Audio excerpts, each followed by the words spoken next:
Needful things.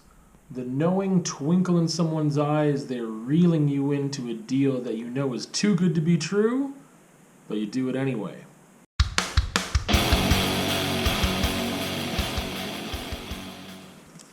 Needful Things. What is Needful Things? It is a beautiful book written by Stephen King in 1991. Falls under the horror genre. I could dispute that a bit, but I think it's fair enough. We'll get into the details of that here right away. First of all, I'll say there's no spoilers. No spoilers today. I checked out just the flap inside to see what it said there, so I'm not really going to give you anything that they don't already tell you before you start reading. Again, masterful writing. I will be upfront about the fact that Stephen King is my favorite writer at this point. Not everything he's written is just the best thing ever, though. I recently read If It Bleeds, which was the newest short story collection or novella collection that he put out, and half of them really missed the mark for me. So I do really, really, really enjoy some of the books of his that I have read, for sure. I just think he's just, again, a masterful writer. I think that he is just brilliant, but I mean, I'm not going to say that everything he does is perfect and amazing, because it's not. He's fallible, or that it's missed the mark for me, that it's weren't for me. I don't know. But this book is for me. I'm going to tell you why. So we've got kind of a familiar story here. It feels very familiar, of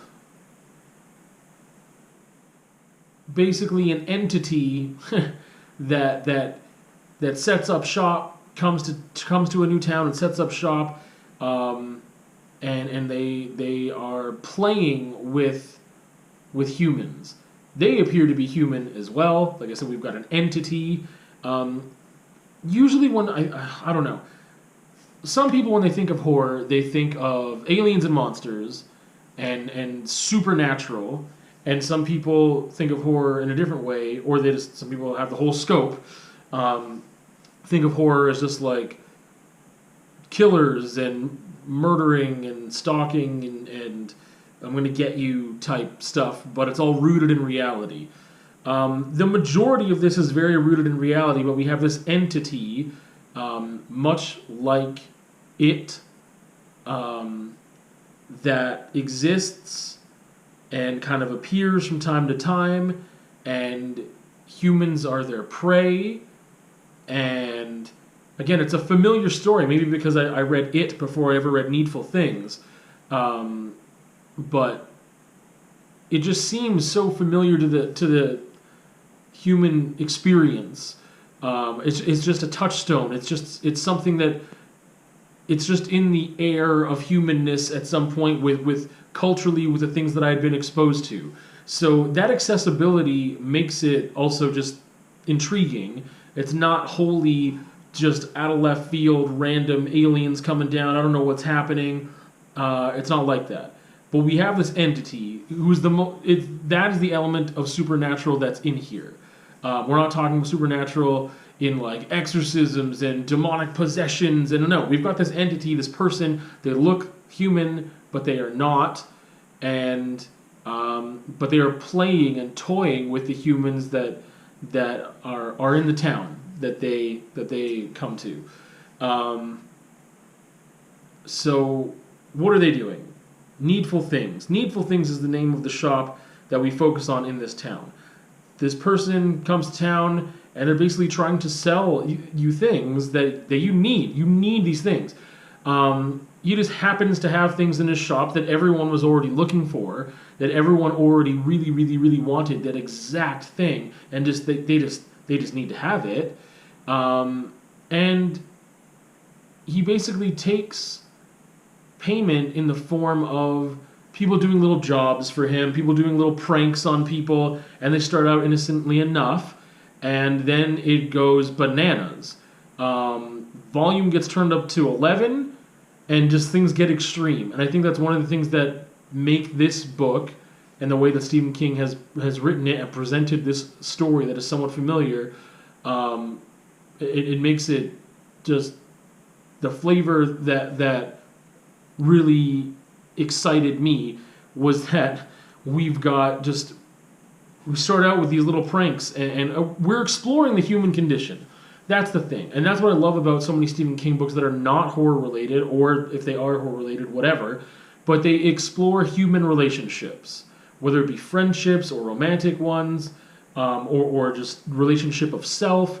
But he just does so incredibly well at exploring human relationships and the human condition that it's just amazing. And this book exemplifies that process. 100%.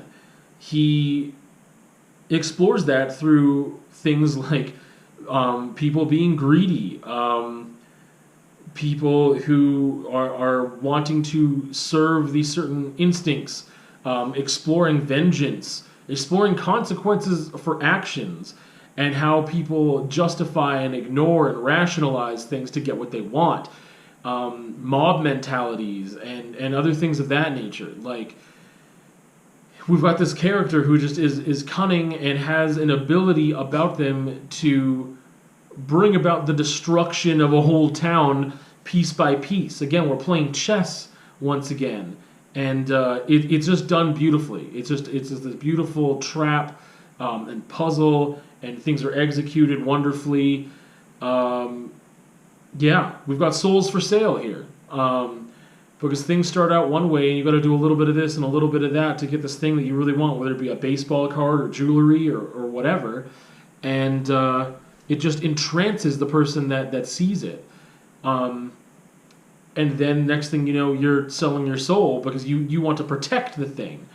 You want to protect the thing that you have, and people are going to come after it. And there's a lot of mind manipulation, a lot of psychological thriller elements here. So, I mean, it's listed as a horror, but I would also say it is very much a psychological thriller, but not in the way that Hannibal is, because this has that other, like, little bit of fantastical element in here that definitely just gives it just takes it to a different level, right? Just gives it a little spice, a little something there.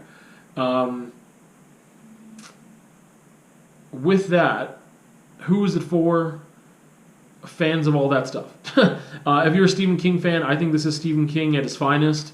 What most people like about Stephen King, I should say, because I mean, some people might like the stuff that I didn't really like, but I feel like what most people like about Stephen King, this gives them. When we're talking about the quality of writing and just the quality of the storytelling here, it's a page turner for sure. If you're just a fan of mysterious happenings, it's not like a whodunit, but it is suspenseful and has that psychological thriller element. Maybe not thriller. It's psychological. Let's leave out the thriller part. But it is this kind of horror. We're exploring, human nature. We're exploring what the lengths that people will go to have what they want when things are presented to them in a certain way.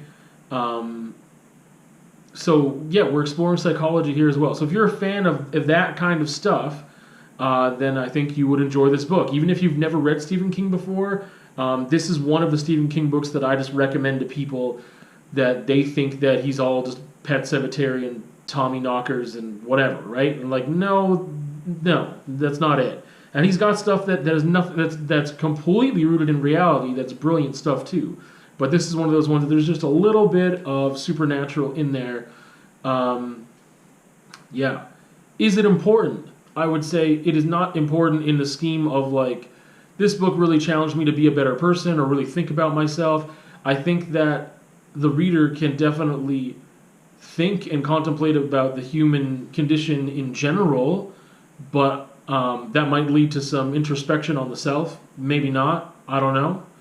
But I don't think that it's in a quote-unquote important book for me. However, I think that if you want to get into Stephen King or you like Stephen King and you have not read this book, I think it is important for your Stephen King experience.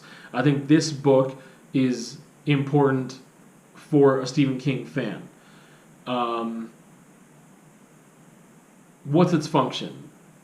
I would say that all those things I've kind of mentioned in the entertainment realm, right? Like, it can challenge you a bit to think about human nature. It can challenge you to think about those around you and what people do culturally or in a society or independently within that culture. And it can definitely challenge you to think about the world around you for sure, but it's not heavy-handed, not whatsoever. It's just done in the richness of this beautiful story. Beautiful. I throw around that word a lot if you haven't looked at other reviews. Beautiful as in it's beautifully written and beautifully executed. It's just done so well is what I mean. Yeah, so it's a rich story. It's a page-turner. It's highly entertaining, and I think that, yeah, it's not like meant to be some informative textbook it's not a self-help book, you know what I mean? Like, this is a book for entertainment. It is fiction, but it is familiar and definitely is something that you can consider and take in and ponder, for sure. You can do that. But I wouldn't say that's its main function is to do that. However, that is one thing that is so intertwined and woven into Stephen King's books is exploring human relationships that I think that is purposeful as well.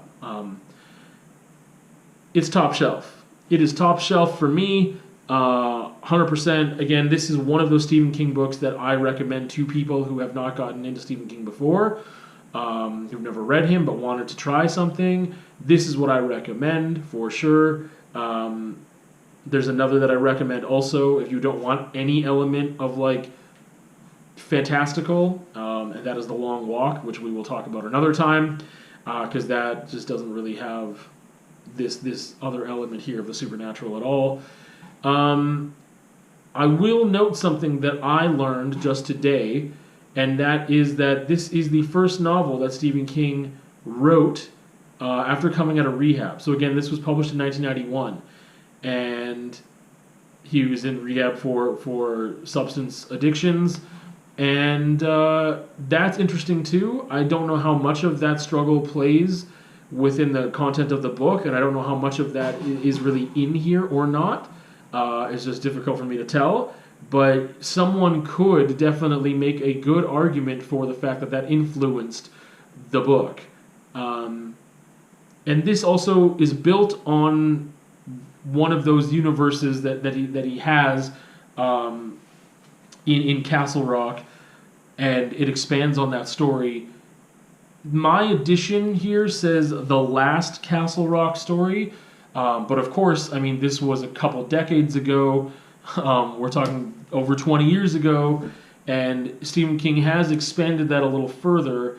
There is actually an epilogue, somewhat, to this story in a short story collection that I own, but I haven't read yet. And I actually don't remember which. Maybe it's Nightmares and Dreamscape. I don't remember. I think it might be Nightmares and Dreamscapes from what I read. But yeah, there is an epilogue to this, and I'm looking forward to reading that because I haven't read it yet. With that, I think that's all I have to say. It's a great book. It's a great way to get into Stephen King, and from the amount of books I've read from him, this is top shelf stuff. Stephen King, Needful Things.